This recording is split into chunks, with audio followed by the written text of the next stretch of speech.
চিরায়ত বাঙালি বলে কোনো বাঙালি নেই, নাম্বার ওয়ান।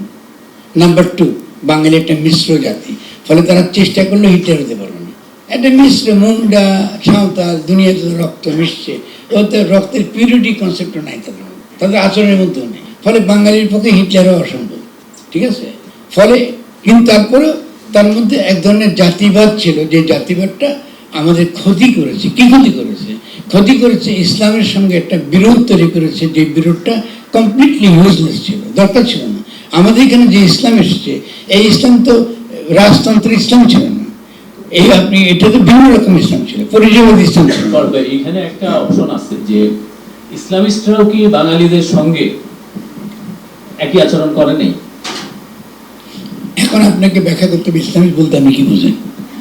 বাঙালি বলতে যা বুঝি, ইসলামিক বলতে প্রায় এরকম বোঝা যাইতে পারে, মানে আমি ব্যাখ্যা করতে চাইতেছি। তো তাহলে বাংলাদেশে ফাইন, তাহলে বাংলাদেশে যারা ইসলাম রিয়েলি প্রচার করেছিলেন তারা কি এরকম ইসলামিক ছিল? না, তারা তো ছিল না। তাহলে হিস্টোরিক্যালি যাই আমরা, বাঙালি মুসলমানের মধ্যে যেটা আপনি এখন ইসলামিক বলছেন, মানে সালাফি টেন্ডেন্সি, এটা তো শরীয়তের আমল থেকে শুরু হয়েছে, বিশুদ্ধ মুসলমান তৈরি করা। এটা বিপরীত। আগে আমরা হিস্টোরিক্যালি মানে যদি ধর্মনিরপেক্ষতা আপনারা কিভাবে নেন আমি জানি না, ওটা পরে আসি, এটা শেষ করি। তাহলে এবার দেখি হিস্টোরিক্যালি, আমি বলছি আমি মার্কসের ছাত্র, ফলে আমি হিস্ট্রি পড়বো, হিস্টোরিক্যালি বুঝবো। এখন দেওবন্দের তো একটা ঐতিহাসিক অবদান আছে অ্যান্টি কলোনিয়াল, আছে কিনা? ফাইন। এবং ঠিক আছে, মুসলমানরা পরাজিত হয়েছে, অসুবিধা নেই, কিন্তু তারা পরাজিত হওয়ার পরে ফলে তাদের মধ্যে পরাজিতের কিছু নেতিবাচক দিক আছে, অসুবিধা নেই, ঠিক আছে। কিন্তু দেওবন্দের আলেমরা না থাকলে তো উপমহাদেশে ইসলাম থাকতো না। আপনি কি করে সেটা স্বীকার করার পরেই আসতেছে পরে, তাহলে আপনি কি করতে হবে? প্রথমত আপনি হিস্ট্রিতে বুঝতে হবে তারা যে যুদ্ধ করেছে, তারা যে শহীদ হয়েছে, তারা যে অ্যান্টি কলোনিয়াল যুদ্ধটা করেছে, ঠিক আছে, তার কাছে তার ইডিওলজি ছিল ইসলাম। আপনি ইডিওলজি মার্ক্সবাদ হতে পারে, সে তো তার ইডিওলজির দাগে লড়াইটা করেছে। তাহলে এর ইতিবাচক পাঠটা কি করে আমার ইতিহাসে আমি অন্তর্ভুক্ত করবো, এদিকে আপনার কর্তব্য হবে না? হবে, কিন্তু এর মধ্যে যদি সবাই বাঙালি মুসলমানের আসছে, আমরা যেহেতু না সবটার পরে আসি, এটা বলে সবটা ঢুকবেন। আহমদ সাফার মধ্যে লেখার মধ্যে তো এটার বলে কোনো রিফ্লেকশন নাই, তো ওকে আমি এটা নিয়ে দোষারোপ করবো কেন? আচ্ছা আরো বলি, সাফা একটা সৎ মানুষ ছিল, সৎ মানুষ ছিল। আর একটা কথা আমি বলবো, কিন্তু মজার জিনিস, কোনটা? তো সিপাহী বিদ্রোহ বলতে কি ইতিহাসে ওটা নিয়ে তো কথা বলছি না, আমি বলছি ইসলাম নিয়ে বলতেছি, দেওবন্দ নিয়ে বলতেছি। সিপাহী বিদ্রোহটা জাতিবাদের দিক থেকে তো সিপাহী বিদ্রোহটা লিখতেই পারেন আপনি, ঠিক আছে না? জাতিবাদী ইতিহাসের জায়গা থেকে তো আপনি সিপাহী বিদ্রোহের ইতিহাস আপনি লিখতেই পারেন। এবার সিপাহী বিদ্রোহের যে বয়ান, যে আপনার যে ন্যারেটিভ, তার যে থিমেটিক যে স্ট্রাকচার, ওটা কি? ওটা তো জাতিবাদী, তো বাইরে তো কিছু নেই। সবার মধ্যে দেখেন, সবার মধ্যে অদ্ভুত কিছু পজিটিভ করে, সবার নাই, ফলে আমার বলা ঠিক হবে কিনা অন্যায় এটা কিন্তু না। আমি কেন বলছি, কারণ এটা আমি আগে বলে তারপর বলবো, কারণ সে লোকটা উপস্থিত নেই, সে আমার বিরোধিতা করতে পারছে না, এটা আমার ইয়ের মধ্যে, নীতির মধ্যে পড়ে না। কিন্তু আমি বলবো তার এটা তার ইতিবাচক দিক আকার বলবো, ফলে আমরা সেভাবে দিই না, ইতিবাচক দিক আকার বলবো। কিন্তু দেখেন, সফার মধুর দিককে জন্য বলবো, মধুর ভালো দিক। সফা ছিল চরম মৃত্যু, বলে মৃত্যু কেন একটু মধুর বলতে পারলাম।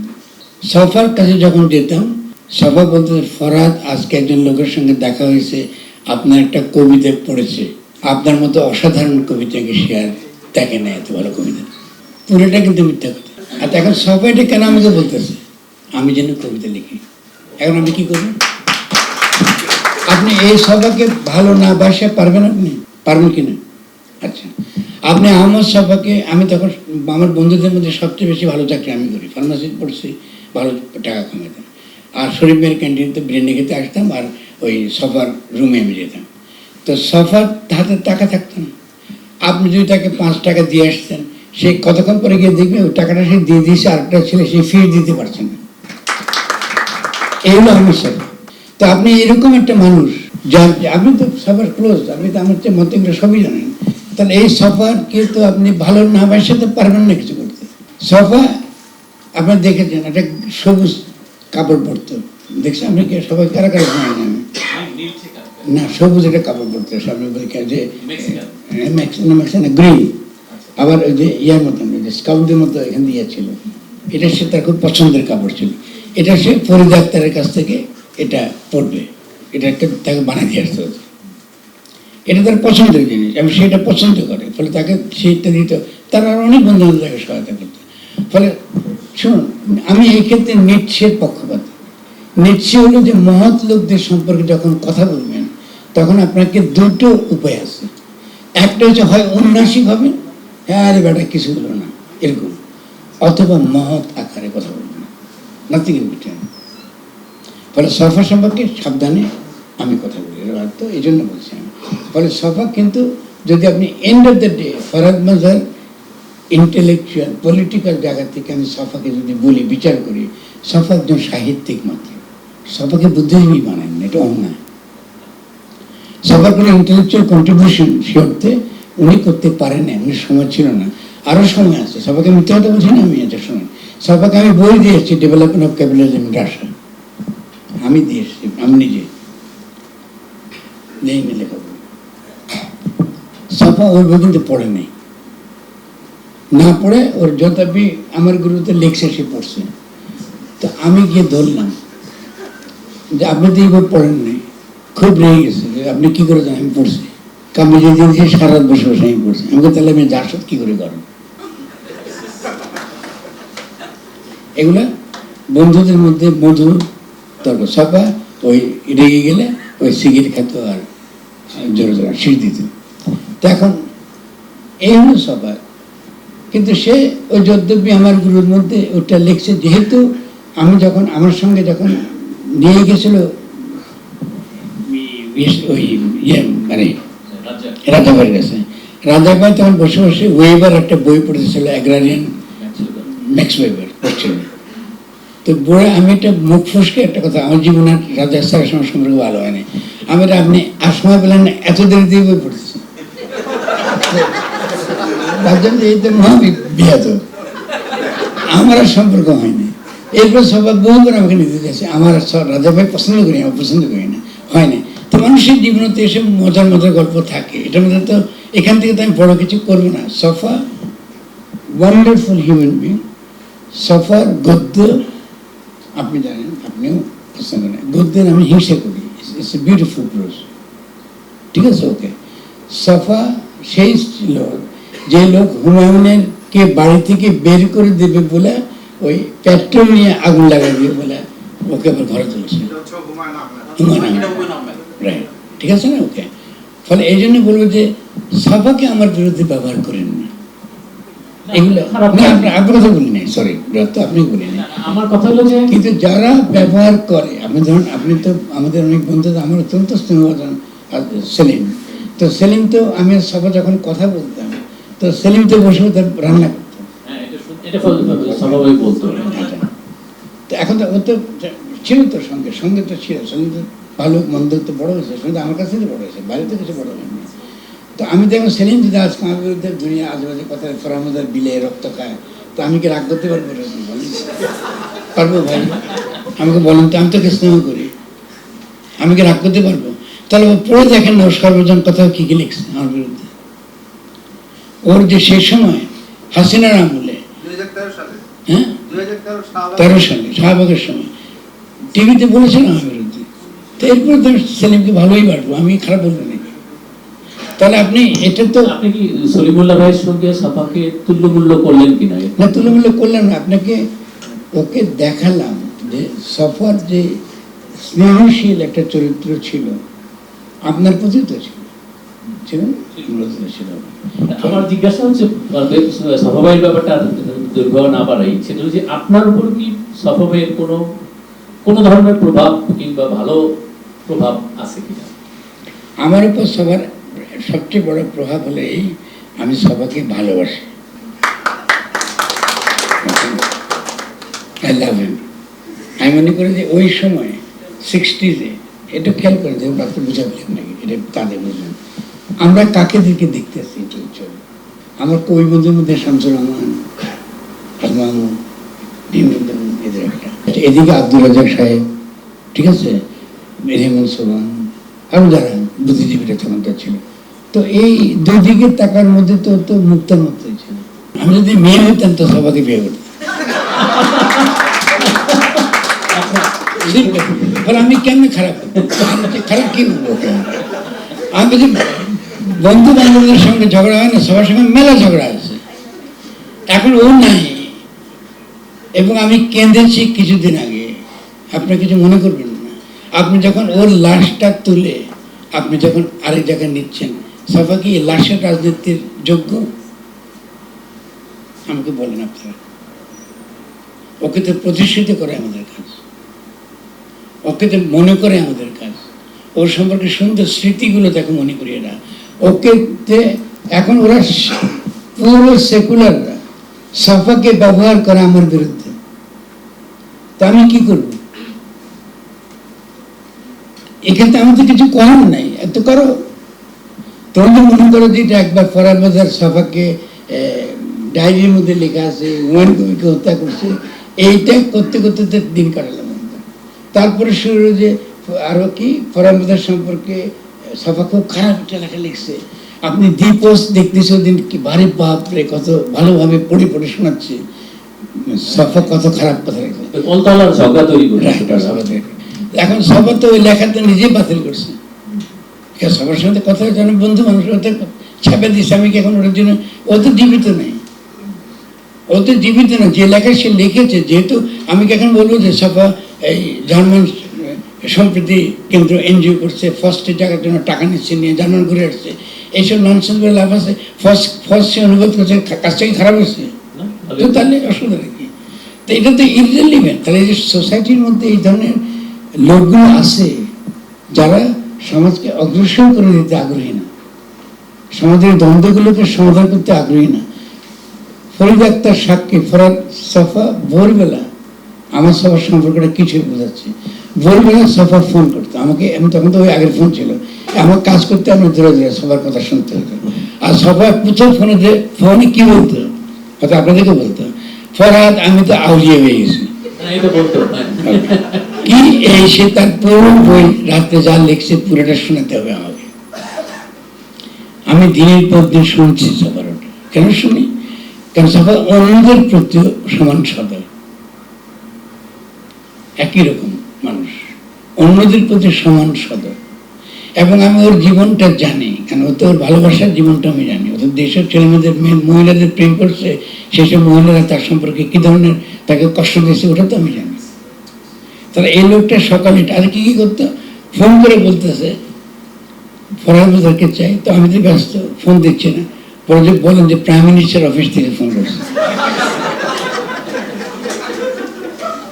সফর, তো ওরা তো দৌড়ে আসতেছে প্রাইম মিনিস্টার, ভাইয়া ভাইয়া প্রাইম মিনিস্টার পাগল। আমি তো বলছিলাম সভা ফোন করছি, আচ্ছা তা।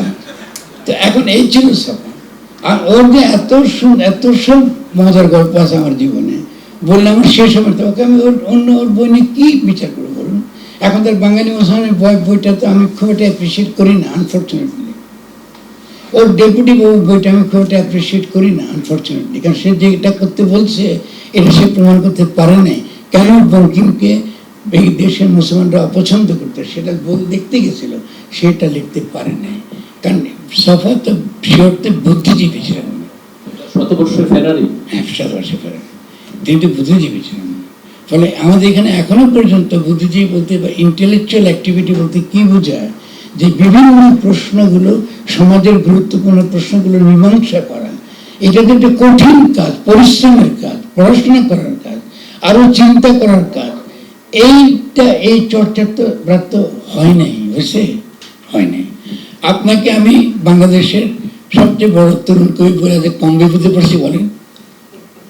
আমার তরুণ কবি বন্ধুদেরকে অপছন্দ কম করেন নাই যে আপনার লোক পেলেন না ব্রাত্যরাষ্ট্র কি এমন ছাত্র লিখছে। এখন ব্রাত্যরাষ্ট্রের গদ্য ওরা লাগে, ব্রাত্য যাহাতে যে গদ্য লেখা শুরু হয়েছে ওই গদ্য ওরা লাগে কিন্তু ফেসবুকে। কিন্তু কেন আমি ব্রাত্যরাষ্ট্রকে সবচেয়ে বড় কবি বলি? ব্রাত্য আছে, আমি সাহিত্যকে পছন্দ করি, আমি আজকে কিনা জানি না, সাহিত্য আমার আছে, আমি পছন্দ করি। তার ভাই যে আমি লেখা পছন্দ করেন অপছন্দ করেন আপনার, আমার কিছু আসে যায় না। এত বড় সাহসী প্রলাপ নাই তো বাংলাদেশে। এখন যারা লিখতে পারেন না, যারা আসলে কোনো কাজও করতে চায় না সমাজের মধ্যে, তো এদের পেছনে সমান দিয়ে করবোটা কি? ফলে আমি মনে করি সফর সম্পর্কে আপনি বলতেছেন, আমি কিছু করে কাঁদা শুরু করে দেব, কারণ আমি তো মানুষ, তো আই মিস নেই। ফলে আজকে যদি সভা থাকতো, আমাদের কাজ অনেক সহজ হতো, আমার কাজ অনেক সহজ হতো। কারণ আমি যেটা পারি না অর্গানাইজেশনালি, সফর সে ক্যাপাসিটি ছিল। আহমদ সফর শামসুল বই কি করে বিক্রি করছে আপনারা আমি জানেন না, তো আমাকে নিয়ে যেত ভোরবেলা, কিন্তু টাকা ছিল না, ওকে খাওয়াই দেবে সকালবেলা নাস্তা। তো আমাকে আমি থাকতাম আজিপি কলোনি কমলাম, ওখান থেকে হাঁটতে আসতে পারতাম, যে ইয়ে দিয়ে যে না পকেটে বলতে এটা পুল ছিল, হাঁটে আসতাম। সবার সাথে দেখা করে আমরা চলে যেতাম বাংলা বাজার, ওখান দিয়ে আসতে বাংলা বাজার চলে যেতাম।